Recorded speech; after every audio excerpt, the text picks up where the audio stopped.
성경 말씀 보겠습니다. 에베소서 6장 10절에서 18절 말씀 보겠습니다.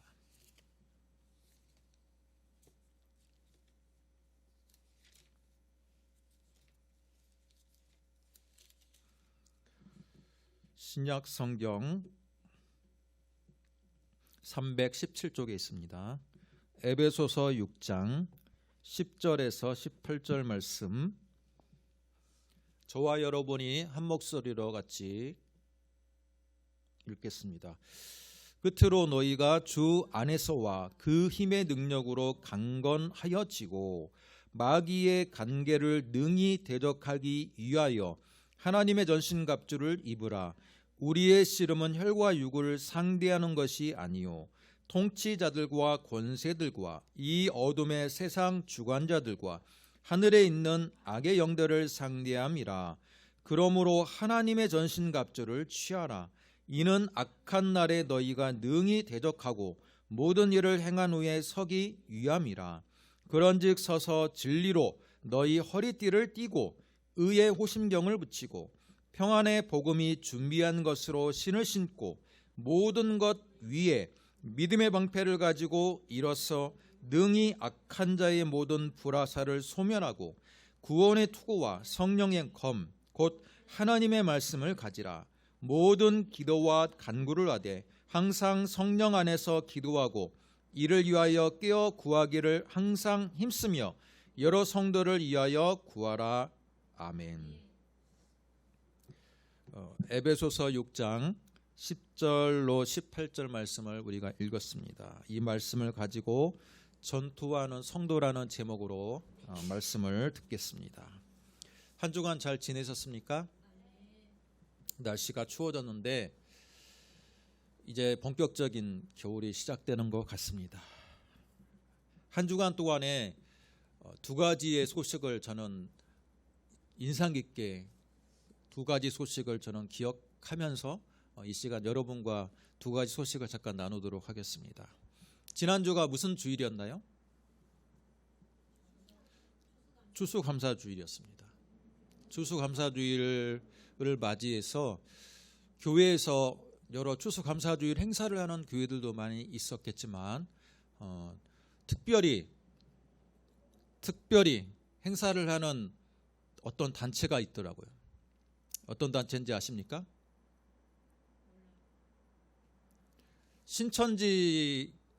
신천지라는 기독교 이단에서 추수감사주일을 맞이해서 대구의 종합운동장을 빌려서 대대적인 행사를 했습니다. 일주일 전에. 그런데 그 행사의 제목이 신천지 한 해 수료식이에요. 한 해 수료식. 수료식하는 사람들을 한 해를 다 모아가지고 그들을 진정으로 환영해주는 추수감사주일이기 때문에 그들을 마치 훈련받은 분들의 열매를 진정으로 축하하는 듯한 그런 행사를 가졌습니다. 대구 종합운동장에 가득 찼다 그래요. 그 수료식에 참여한 수료식의 인원이 10만 6,186명이었습니다. 10만 명이 넘었어요. 네. 어떻게 생각하십니까? 한국 교회의 최인원적인 전성기는 2018년을 정점으로 점점 내려가고 있습니다. 점점 내려가고 있는 이때 어느 종교는 부흥하고 있어요? 부흥이라고 말하기도 그렇지만 신천지는 지금 점점 세력을 불리고 있습니다. 이게 바로 지난주 한 주간에 있었던 중요 사건이에요. 또 한 가지, 월드컵이 열렸죠. 카타르 월드컵이 지금 시작이 됐는데 대한민국이 어떻게 됐습니까? 1대1로 비겼어요. 1대1이 아니라 0대0으로 비겼습니다. 축구를 봤는데도. 그런데 그 여러 월드컵과 관련된 여러 기사들 중에 하나가 카타르의 문화적인 분위기였어요. 어떤 문화적인 분위기였을까요? 거기에는 이슬람 율법이 사회적으로 굳건하게 지금도 많은 사람들에게 영향력을 미치는 아랍 나라이기 때문에 설사 외국인이라 할지라도 그 카타르의 경기장에 참여한 외국인들은 복장을 터치를 받았다라는 거예요. 특히 여성 같은 경우는 어때요? 무릎이 드러나는 옷을 입는 것을 제지당했고 경찰들이 단속했다. 또한 이슬람 사회이기 때문에 술을 먹는 것을 금지하는 사회이기 때문에 술에 대해서도 굉장히 엄격한 잣대를 들이밀었다라는 기사가 있었습니다. 이 두 가지 사건이 저는 어떻게 느껴졌냐면 율법의 종교가 득세하는 지금의 사회구나라는 것을 느꼈어요. 이슬람을 뭘로 표현할 수 있을까요? 이슬람의 율법이 지금도 각 나라 이슬람 국가의 굉장한 헌법보다 더 높은 권위로 이슬람의 율법이 자리 잡고 있어요. 그러다 보니까 여러모로 행동적인 제약들이 많아요. 그럼에도 불구하고 이슬람 세력은 어떻습니까? 굳건하게 서 있어요. 왜요? 어려서부터 이슬람의 율법을 교육시키거든요. 메카를 향해서 하루에 3번씩 절하고 기도하고, 그렇죠? 그리고 그들의 오랜 관습법에 따라서 여성들이 갖고 있는 신체적인 노출을 금지하고 술을 금지하고 그런 문화적인 모든 그 카테고리들을 사람들을 태어나면서부터 계속해서 훈련을 시키는 거예요. 계속해서 훈련을 시킵니다. 그러면 사람들이 어떻게 됩니까? 나중에 성인이 되어서 머리가 자랐을지라도 그 종교를 떠날 수가 없어요. 그래요, 안 그래요? 사람은요, 그 종교에 어려서부터 마치 공기와 같이 그 종교와 같이 호흡하고 그 종교와 같이 생활하다 보면요, 나중에는 그 종교를 떠날 수가 없습니다. 자신의 정체성이 바로 이슬람 교인이 되는 거예요. 마찬가지로 신천지가 왜 득세하는지 아십니까? 신천지 역시 율법 종교의 또 다른 형태거든요. 신천지가 포교의 대상으로 삼는 자들이 일반인보다는요, 오히려 기독교 신자를 포교로 삼는다 그래요. 기독교 신자를 포교로 삼습니다. 기독교 신자들 가운데서 좀 믿음이 약한 자들, 성경 말씀을 잘 모르는 자들에게 접근해서 어떻게 합니까? 야, 너희들은 지금 가라지다. 교회는 이 지금 말세 때 가라지니까 알고 긴 우리 신천지로 와라. 그렇게 하면서 한 번만 와봐. 성경 공부를 해봐. 그러면 진리가 교회 안에는 없고 신천지 안에 진리가 있다라는 것을 발견하게 될 거야. 그 결과요, 믿음이 약한 자들, 또 그 믿음이 약한 자들 안에는요, 장로들도 있고요, 심지어 목사들도 있습니다. 집사도 있고요, 일반 청년들도 있고, 그 사람들이 가서 교육을 받으니까 명확하거든요. 신천지의 특징이 바로 명확성입니다. 명쾌한 성경 해석 플러스 체계적인 말씀 교육. 어디서 많이 들어본 말씀이지 않습니까? 교회에서 행해야 될 제자 훈련을 신천지가 더 잘하고 있습니다. 더 잘하고 있어요. 제가 그래서 신천지가 과연 어떤 것을 가르치길래 해서 제가 좀 설교를 준비하면서 찾아봤습니다. 그랬더니 창세기부터 계시록까지 아예 하나로 꿰뚫고 있어요. 그 논리에 빠지면요, 쉽게 벗어나기가 힘든 논리, 아주 명쾌한 논리입니다. 창세기에 생명나무와 선악과 나무가 있죠. 창세기에 3장에 나오는 그 에덴 동산에 있는 생명나무와 선악과 나무. 생명나무가 자기고요, 자기들이고, 이 선악과 나무가 바로 교회라는 거예요. 뿐만 아니라 마태복음에 나오는 알곡과 가라지 비유 중에서 가라지가 지금 말세의 교회라는 겁니다. 교회. 그래서 우리가 참 그 교회에 있는 사람들을 빨리 전도해 와서 알곡인 우리 신천지로 데려와야지만이 진리가 승리한다는 그런 논리가 있고요. 요한계시록 7장에 나오는 이 12지파, 구원받는 12지파가 바로 신천지의 12지파라는 거예요. 최후의 승리를 얻는 자들이 자기이기 때문에 빨리 가라지에 속해 있는 교인들을 빨리 전도해 와야 된다라는 그런 논리로 접근합니다. 데리고 와서는 어떻게 훈련시킨지 아세요? 우리 교회는 어떻습니까? 교회 좀 주일 예배 몇 번 나오면 또 성경 공부 새신자 교육 한 5주 과정 7주 과정 하고 나면 교회 몇 번 나오면 어떻게 합니까? 학습 줍니다. 그 이후에 좀 더 꾸준하게 나오면 세례 줍니다. 그렇게까지 성경 공부 열심히 안 해도 세례 받는 것까지는 그렇게까지 힘들지가 않아요. 그러나 신천지 들어오면요, 입교할 때까지 8개월 동안 엄청난 과정을 겪는다 그래요. 성경 말씀을 엄청 막 달달달달달달 이만희 교주가 알려준 대로 그냥 성경 해석을 엄청 8개월 동안 공부한 다음에 시험을 본다 그래요. 300문제의 시험을 보는데 그 시험에서 90% 이상을 맞춰야지만이 입교를 할 수 있다 그래요. 여러분, 굉장히 어려운 과정으로서 사람들을 훈련시키는 거예요. 그 과정 속에서 뭐 훈련시킵니까? 성경의 이만희 교주가 갖고 있는 이 성경의 해석을 달달 외우게 만드는 겁니다. 입교 이후에는요, 생각이 그 세뇌가 되어서 벗어날 수가 없어요. 벗어날 수가 없습니다. 한 주간에 있었던 이 두 가지 사건은요, 율법의 종교가 얼마나 이 세상에서 위력을 발휘하는지를 보여주는 사건입니다. 지난달에 제가 갈라디아서 설교를 했었는데 율법의 종교가, 그죠? 율법주의가 예수를 믿는 자들에게도 유대주의 크리스찬의 이름으로 딱 들어와서 예수 믿는 것만으로도 부족하다라고 하면서 뭐랍니까? 계속 율법주의, 사람들을 계속 올가매려고 하는 그 과정에서 사도 바울이 뭐라고 이야기합니까? 아니다, 내가 하나님으로부터 받은 계시는 사람들을 올가매는 것이 기독교가 아니다. 기독교는 자유의 종교다. 율법의 종교가 아니라 자유의 종교다.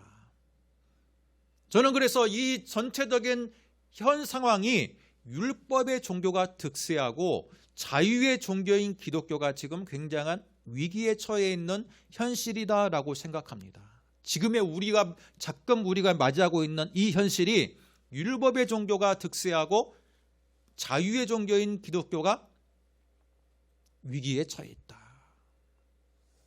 기독교를 왜 자유의 종교랍니까? 성경을요, 마치 A는 B다라고 확실하게 해석하는 게 모든 성경을 그렇게 해석할 수가 없어요. 성경은 문법적인 해석, 역사적인 해석, 여러 가지 문맥적인 것들을 고려하다 보면요, A로 해석될 수 있는 부분도 있고 B도 있고 여러 가지 가능성이 열려 있습니다. 뿐만 아니라 성도들이 율법주의적으로 어려서부터 생활의 양식을 배워갑니까? 그게 아니에요. 자발적으로 학습과 세례를 받고 말씀을 듣고 그 안에서 내가 삶의 양식을 성령의 인도함을 받는 거예요. 성령의 인도함. 우리 인생이라는 게 답이 딱 정해져 있는 게 아니잖아요. 그렇기 때문에 열린 체계입니다. 율법주의처럼 닫힌 체계가 아니라 열린 체계로서의 이 자유의 종교인 기독교가 위기를 맞고 있다. 그런 의미에서 오늘 본문을 우리가 보면서 우리가 지금 맞닥뜨리고 있는 현실, 환경적인 위기가 과연 어디에서 어떤 상황에 지금 우리가 처해 있는 부분인가라는 것들을 우리가 말씀을 통해서 살펴보고자 합니다. 그렇기 때문에 오늘 말씀은요, 6장 10절부터 18절까지 읽었지만 실제로는 하반부에 대해서는 나중에 이야기할 수 있는 기회가 있을 것 같고요. 주로 10절부터 12절까지 말씀을 우리가 집중해서 보도록 하겠습니다. 사도 바울이 에베소 이 서신을 쓸 때에는요, 사도 바울이 감옥에 있는 상태입니다. 감옥에. 옥중 서신 중에 한 서신이 바로 에베소예요. 에베소. 감옥에 갇혀 있어. 그러면서 에베소 교회를 향해서 편지를 쓰면서 많은 것들을 권면하고 위로하고 소망을 줍니다. 그런데 에베소서 6장에서 그가 마지막으로 결론을 내려요. 끝으로라고 돼 있어요. 6장 10절을 보시면 끝으로는 뭡니까? 끝으로를 우리 언제 사용합니까? 편지에서 계속 이야기하다가 마지막으로 결론을 내릴 때, 자신의 그 주장을 마지막으로 결론을 내릴 때 끝으로라고 돼요. 끝으로.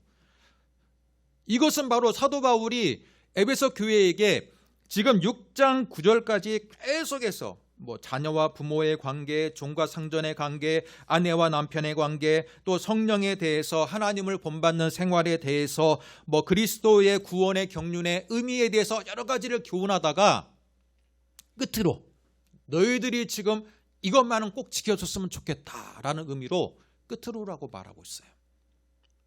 그러면서 끝으로 너희가 주 안에서와 그 힘의 능력으로 강건하여 지고 마귀의 관계를 능히 대적하기 위하여 하나님의 전신갑주를 입으라. 여러분, 이 입으라라는 것은 명령형입니다. 끝으로 내가 너희들에게 한 가지 명령하고 당부하고 싶은 게 있다.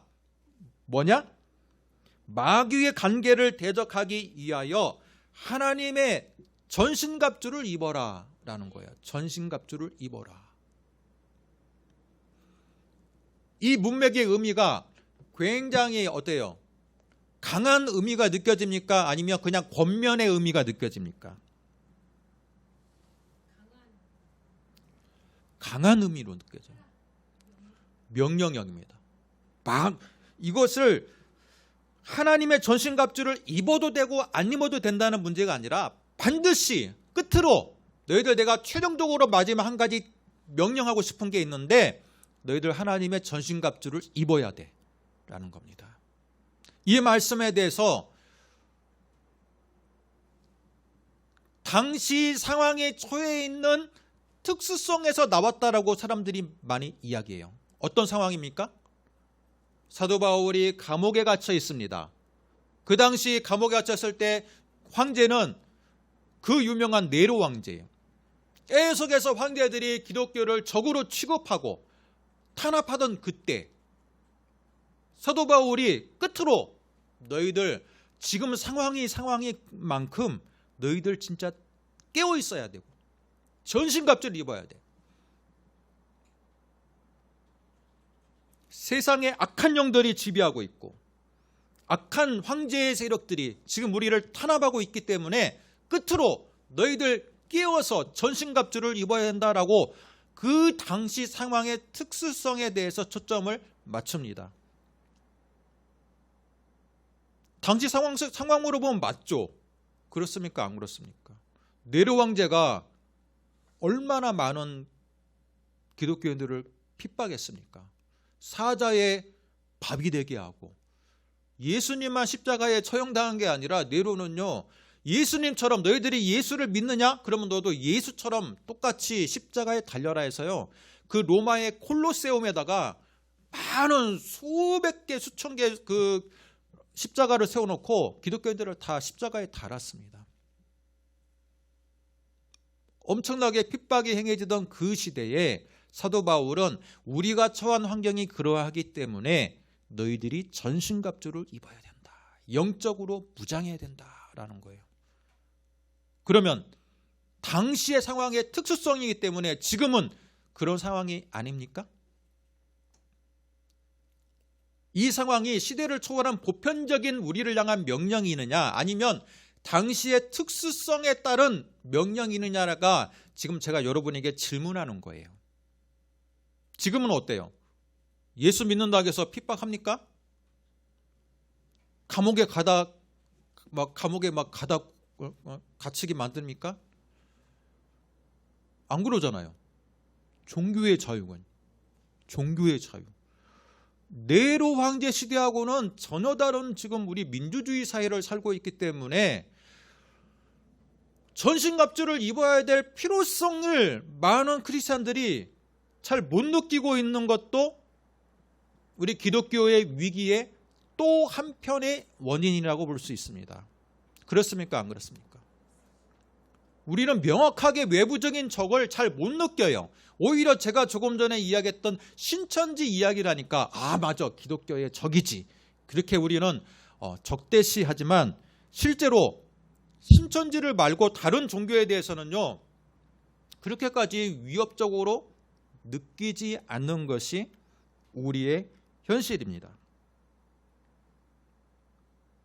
자, 12절 말씀을 같이 한번 저와 여러분이 같이 한번 읽어보겠습니다. 같이 읽습니다. 시작.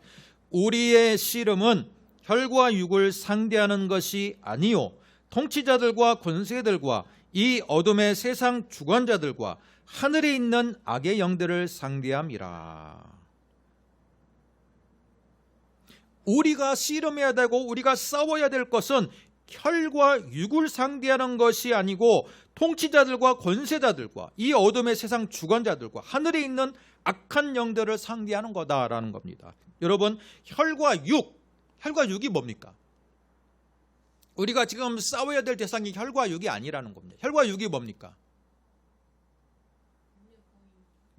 눈에 보이는 거?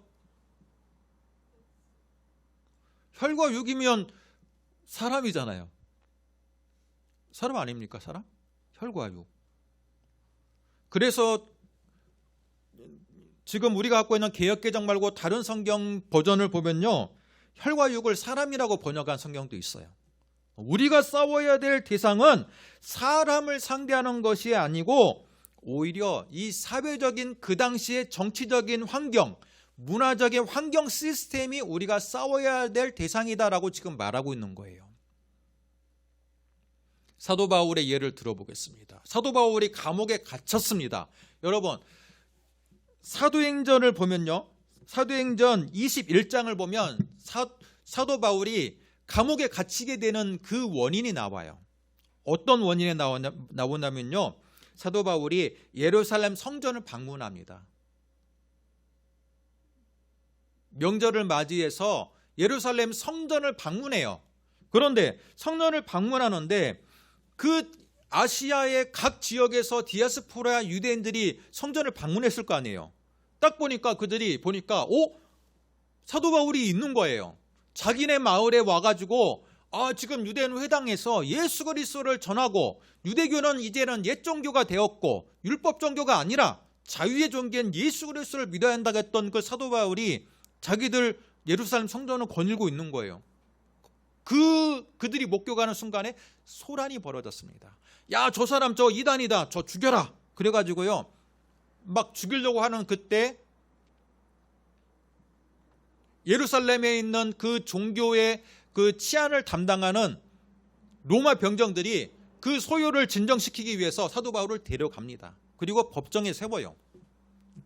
그게 바로 사도행전 21장 이후에 나오는데, 법정에 세운 결과 나중에 보니까 사도 바울이 그냥 일반인이 아닌 거예요. 로마 시민권자예요. 그래서 사도 바울이 자기가 갖고 있는 로마 시민권을 활용해서 나는 여기에서 재판을 받지 않고 어디로 가겠다? 로마 가서 재판받겠다. 그렇게 말하는 장면이 나옵니다. 그 이유로 인해서 사도 바울은 지금 감옥에 갇혀 있는 거예요. 자기가 받은 그 종교 재판에 대해서, 자기가 지금 전하고 있는 이 예수의 도에 대해서 이게 과연 이 사회에서 합당한지 안 한지에 대해서 지금 재판을 받기 위해서 감옥에 갇혀 있습니다. 만약에 사도 바울이 우리가 싸워야 될 것은 인간이 아니라 혈과 육, 사람이 아니라 이 사회적인 공정 권세를 잡고 있는 악한 영과의 싸움이다라고 그가 말했을지라도 사도 바울 마음 한켠에는 자신을 고발한 자들에 대한 원망이 있었을까요? 없었을까요? 사도 바울은 분명히 자신들을 고발한 자들이 누군지 알고 있었을 거예요. 성경에는 분명하게 기록하지 않았지만 자신들을 고발했던 많은 자들이 지금 누군지를 알고 있었고, 또 사도 바울이 자기가 고백하잖아요. 내가 복음을 전하면서 수없이 많은 고난과 매를 맞고 고난을 당하고 했을 때도 고난을 당하고 자기에게 린치를 가했던 자들이 누군지 알고 있었을 거 아니에요. 그렇지 않습니까?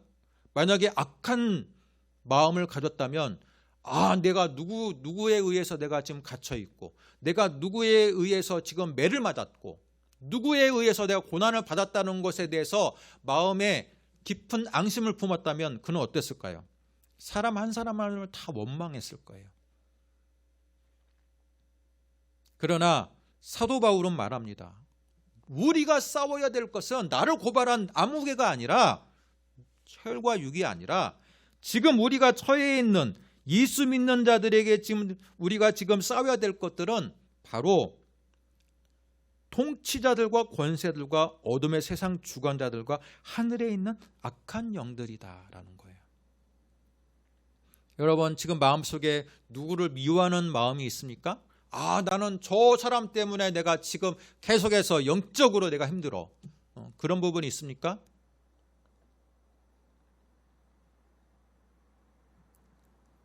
그런 부분이 있다면 될 수 있으면 그 사람의 행한 부분들에 대해서 마음이 아프고 상처가 있을지라도 사도 바울도 그들을 지금 용서하고 오히려 더 눈을 넓게 보고 지금 우리가 처해 있는 영적인 현실에 더 관심을 가졌던 것처럼 우리가 처해 있는 현실에 더 영적으로 관심을 가졌으면 좋겠습니다.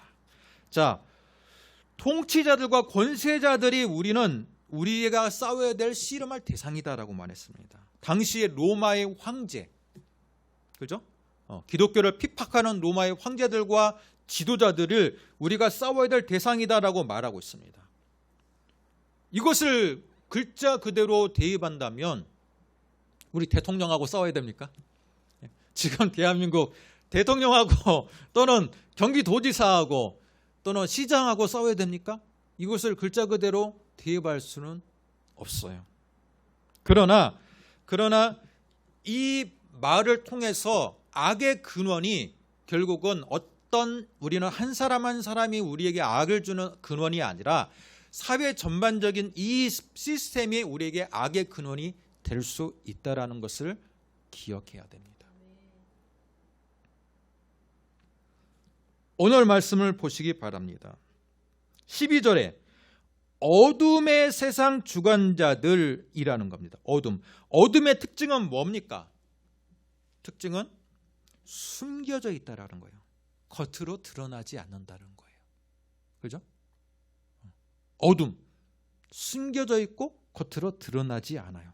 또 하늘에 있는 악의 영들, 성경은 이 세상을 3층 천으로 구별합니다. 우리가 살고 있는 이 세상은 첫 번째 하늘이에요. 두 번째 하늘을, 세 번째 3층 천은 뭡니까? 하나님의 영역인 세 번째 하늘입니다.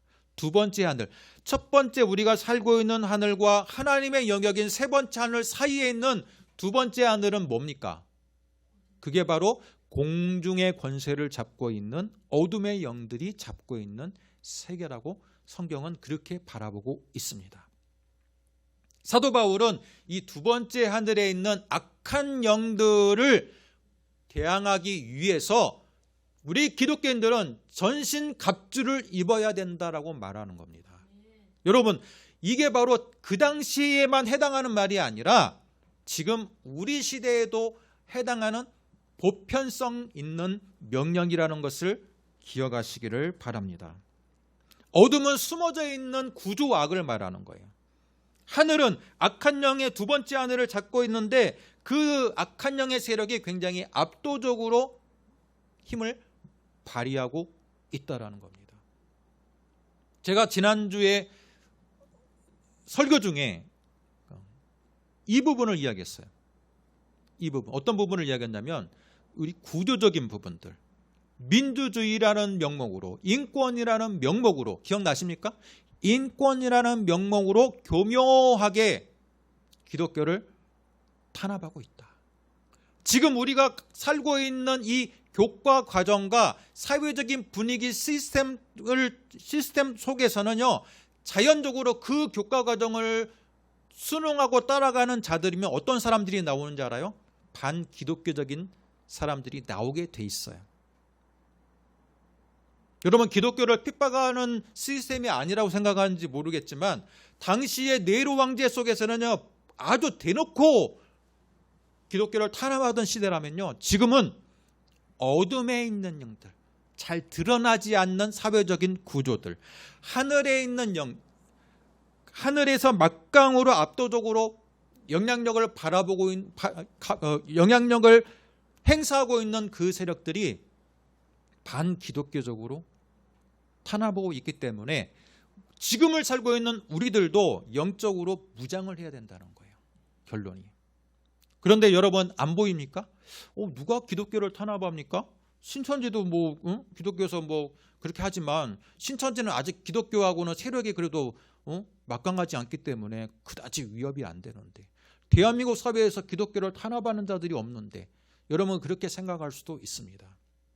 그러나 점점 사회가요, 반기독교적인 문화가 이미 형성이 됐어요.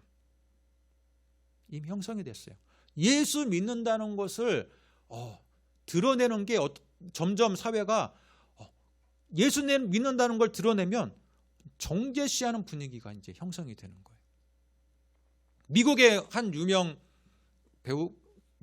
가수가 커밍아웃을 했어요. 몇 달 전에. 나는 예수 믿는 사람이다. 그런데 그 커밍아웃을 하는 그 영상을 찍는데 그가 내가 이것을 밝힐까 말까 굉장히 고민했다는 거예요. 왜? 헐리우드의 배우들의 분위기는요, 인권을 존중하기 때문에 어떤 종교 이야기하면 무조건 터부시한다는 거예요. 내가 예수 믿는다고 밝히면 내가 인기가 다 사라질 걸 자기는 안다는 거예요. 그럼에도 불구하고 나는 내 정체성을 밝히겠다. 그 용기에 박수를 치는 사람도 있었지만 많은 사람들이 이제 너 예수 믿었어? 그러면서 여러분, 제가 지난주에 메이플라워 사건을 이야기하면서 400년 전에 그 청교도 박해를 피해 가지고 온 그 종교의 자유를 찾아서 온 그 땅이 지금 400년이 지난 이후에 예수 믿는다는 것을 밝히면요, 굉장한 암묵적으로 핍박을 받는 시대가 되었어요. 그런데 지금 우리 시대는 어떻습니까? 교과 과정을 대한민국 국민으로서 이수를 하면요, 반기독교인이 되어서 나오게 돼 있는 시스템이에요. 과학 시간과 생물 시간에 진화론밖에 가르치지 않습니다. 진화론도 말 그대로 론이에요. 100% 확실한 거 아닙니다. 교과서에 다 저자들이 있어요. 근데 저자들이 다 정부의 검증을 받고 대한민국 사회에서 원하는 진리를 가르치도록 검증을 받아요. 그런데 어느 순간부터 창조론은 아예 글자가 다 빠져서 나옵니다. 자연스럽게 대한민국 교과과정을 이수하면요, 반기독교인이 되어서 나오게 되어 있는 사회적인 시스템이 형성이 되어 있어요. 대한민국만 그렇지 않습니다. 세상의 모든 나라들이 지금 다 기독교를 글자에서 뺍니다. 성경을 가르치는 것을 다 금합니다. 빅뱅을 가르칩니다. 세상이 빅뱅으로서 형성이 되었다. 여러분, 그렇게 확실한 진리는요, 과학을 공부하면 공부할수록 확실한 진리라는 것은 없어요. 창조과학계 사람들, 천문학자들이 왜 그럼에도 불구하고 예수를 믿습니까? 빅뱅이 아닐 수도 있다는 걸 알기 때문에 믿는 거예요. 우리가 알고 있는 우주적인 지식은요, 98%는 모른다는 거예요. 우주에 대해서 우리가 알고 있는 것은 99%를 모른다고 그러더라고요. 우리가 알고 있는 지식은 너무 작아요. 그럼에도 불구하고 교과과정과 많은 책들이 어떤 걸 말합니까? 반기독교적. 사람의 인권을, 여러분, 사람의 인권을 이야기함에 있어서 우리가 민주주의와 이 자본주의가 살고 있는 이 환경이 기독교인으로서 약간 굉장한 억압을 느끼고 또는 위험을 느끼는 분들이 있어야 돼요. 그런데 우리는 너무 자유롭잖아요. 전혀 이상하지가 않아요. 사람은 다 개인적으로 존중받아야 된다. 그렇기 때문에 성소수자도 존중받아야 된다. 동성애자들도 인간이기 때문에 존중을 받아야 된다. 그러나 성경은 뭘 말합니까? 동성애자들은 죄인 중에 죄인이다. 그렇죠? 인간은 바로 우리는 원죄와 자범죄를 갖고 태어났다라고 말하는 우리 성경의 말씀과 지금 우리 민주주의에 살고 있는데 많은 사람들이 다 죄인이 아니라 뭐예요? 인권을 가지고 태어난다. 뭔가 다르지 않습니까? 뭔가 다른 세계관에 있지 않습니까? 그런 환경 속에서 우리 기독교인들이 전혀 이상해하지 않아요. 학교에서는 당연히 빅뱅을 가르치고 당연히 진화론이 맞지. 그런데 교회에서는 창조론을 들어요. 그럼에도 불구하고 별로 이상하지 않아. 교회니까 그런 얘기 하는가 보다라고 해요. 점차 많은 교과 과정들과 많은 세상의 분위기들이 사람을 죄인으로 몰고 가는 그 기독교를 불편해하는 환경에 놓여 있다는 거예요. 사람을 왜 죄인이라고 말하는 거예요? 한 사람 한 사람 동성애자들도 다 인권이 있다. 그게 인권으로서 지금 모든 것들이 다 평가가 되는 시대예요.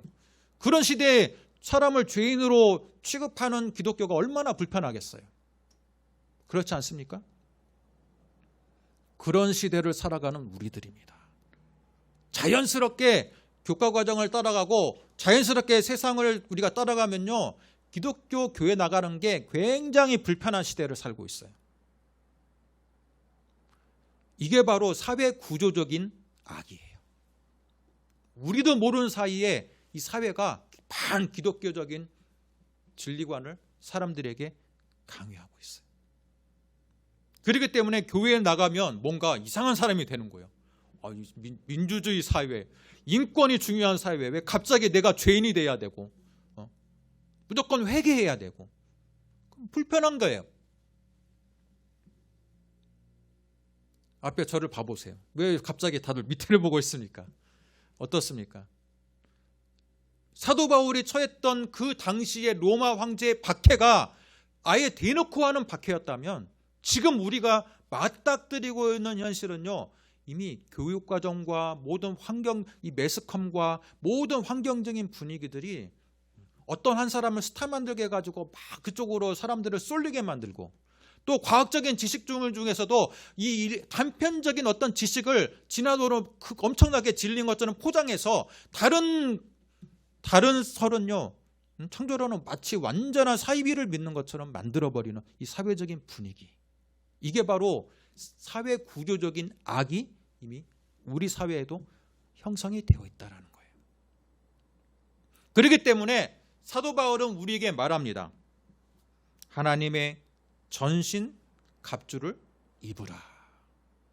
너희들이 영적으로 무장하지 아니하면 이 사회적인 구조 악의 시스템 속에서 너희들도 버티지를 못한다라는 겁니다. 너희들도 버틸 수가 없다. 이 사회적인 구조 악을 버티는 사람들이 있어요. 처음에 예화를 들었던 두 종교, 율법주의라고 일컬어지는 이슬람교, 율법주의 중에 한 형태인 신천지, 그들은 사람들을 계속 암기시키거든요. 몸으로 습득을 시켜버리거든요. 그렇기 때문에 중간에 한번 세뇌를 당하면 변질이 안 돼요. 그러나 기독교는 어때요? 자유종교이기 때문에 성경 안에서 은혜를 따라 살아가는 종교이기 때문에 사람들을 세뇌시키기보다는, 그죠? 사람이 성경의 말씀에 훈련되길 원하는데 훈련이라는 과정이 얼마나 어렵습니까? 이 구조적인 악에 대항하기 위해서 사람들을 훈련시키고 자유종교인으로 살아가게 만드는 것 자체가 굉장한 영적인 싸움이 필요한 시대다라는 겁니다. 목사님, 그럼 어떡합니까? 저도 확실한 답을 여러분에게 말씀드리고 싶으나, 그죠? 많은 교회들이 갖고 있는 숙제입니다. 그러나 확실한 것은 교회들이 깨어나야 돼요. 교회들이 지금 민주주의 자본주의 사회에 너무 잘 적응하고 있어요. 교회가 큰 교회들은요, 예산이 남아돌에도 불구하고 그렇게까지, 그죠? 사회적인 그 긍휼의 사업과 또 어려운 교회와 어려운 사람들을 돕는 사업에 그렇게 예산을 투자하지 않아요. 소수의 당회원들만 모아놓고 자기들이 그 예산을 수백억이 되는 예산을 다 집행합니다. 사람들이 볼 때 그것을 보고 교회를 뭐라고 생각합니까? 마치 종교 사업체라고 생각하는 거예요. 이런 사회에서 어떻게 교회가 빛을 발하고 어떻게 진리를 전한다 그러고, 또 교회는 그리스도의 머리된 교회, 머리된 그리스도를 머리로 삼고 우리는 신령한 공동체다, 우리가 함께 모여있는 신령한 공동체라고 말할 수가 있습니까? 사람들도 말합니다. 교회도 철저하게 세속화됐기 때문에 교회에서 더 이상 기대할 게 없다.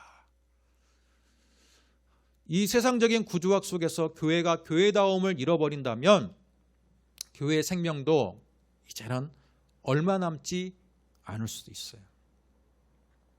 그렇기 때문에 여러분, 한 사람 한 사람에게 사도 바울이 지금 말하고 있습니다. 하나님의 전신갑주를 입으라. 다 따라하겠습니다. 하나님의 전신갑주를 입으라. 전신갑주를 입어서 우리 스스로를 보호하고 또 세상에 대항할 수 있는 대항력을 우리가 갖지 않는다면 우리 역시 얼마 지나지 않아서 이 세속사회에 물들어버리는 사람이 될 수밖에 없다라고 성경은 우리에게 경고하고 있고 말하고 있습니다.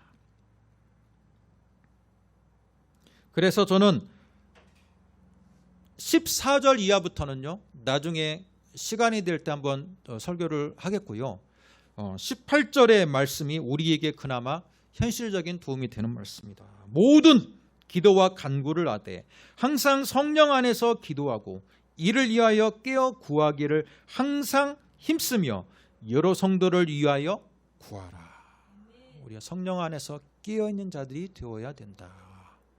우리가 이런 위기를 맞았기 때문에 우리도 율법 종교로 돌아가서 사람들을 계속해서 암기시키고 세뇌시키고 그런 종교로 다시 가야 되는 것이 아니라 우리는 우리를 자유케 만들었던 성령을 따라 살아가야 되는 것이다 라고 말하고 있습니다. 성령을 따라 살아가야 되는 것이다. 사랑하는 성도 여러분, 지금 우리가 맞닥뜨리고 있는 현실은요, 사회 전반적인 분위기 속에서 굉장한 악한 영으로서 우리 기독교인을 지금 기독교를 둘러싸고 있는 형국이라는 것을 기억해야 돼요. 네로 왕대처럼 겉으로 대놓고 공격하는 건 아니지만 이미 문화적인 분위기와 사상적인 흐름과 인권이라는 명목으로 기독교를 굉장히 터부시하는 문화가 이미 형성이 되었다는 것을 기억해야 됩니다. 그게 공격이 아니겠습니까? 그게 우리를 향한 공격이라고 느끼지 않는다면 우리는 굉장히 둔감한 겁니다. 그렇기 때문에 우리는 우리 스스로를 신앙을 지킬 수 있는 전신갑주를 입어야 되고 기도와 간구로서 성령 안에서 깨어있기를 힘써야 되는 우리의 사명이 지금 여러분 한 사람 한 사람에게 있는 줄 믿습니다. 기도하겠습니다. 하나님 아버지, 은혜와 사랑을 감사합니다. 오늘 우리에게 주시는 이 말씀을 통해 전투하는 성도, 사도 바울 시대에만 공중권세 잡은 그 악한 세력들이 우리를 위협하는 것이 아닌 지금은 명확하게 드러나지 않는 이 문화적인 환경이 점차 우리에게 영적인 공격에 처해 있는 우리라는 것들을 기억합니다. 하나님, 깨어있게 하여 주시고 성령을 따라 승리하는 저희들 되게 하여 주옵소서. 적으로 인식하지 못하는 기독교인들이 너무나도 많이 있습니다. 우리 환경에 처해 있는 그 악한 기운들을 감지하지 못하는 자들도 있습니다. 그러나 성경은 우리에게 말하고 있습니다. 어둠의 주관자들, 하늘의 영들에 있는 악한 영들이 지금도 우리에게 위협이 되고 있는 현실을 기억하고 항상 깨어있으라 라고 말하고 있습니다. 깨어있는 우리를 되게 하여 주시고 그 깨어있을 때 성령께서 우리와 동행하여 주셔서 힘과 능력을 허락하여 주셔서 항상 승리할 수 있는 저희들 될 수 있도록 주님 은혜 베풀어 주시고 축복하여 주옵소서. 예수님의 이름으로 기도드립니다. 아멘.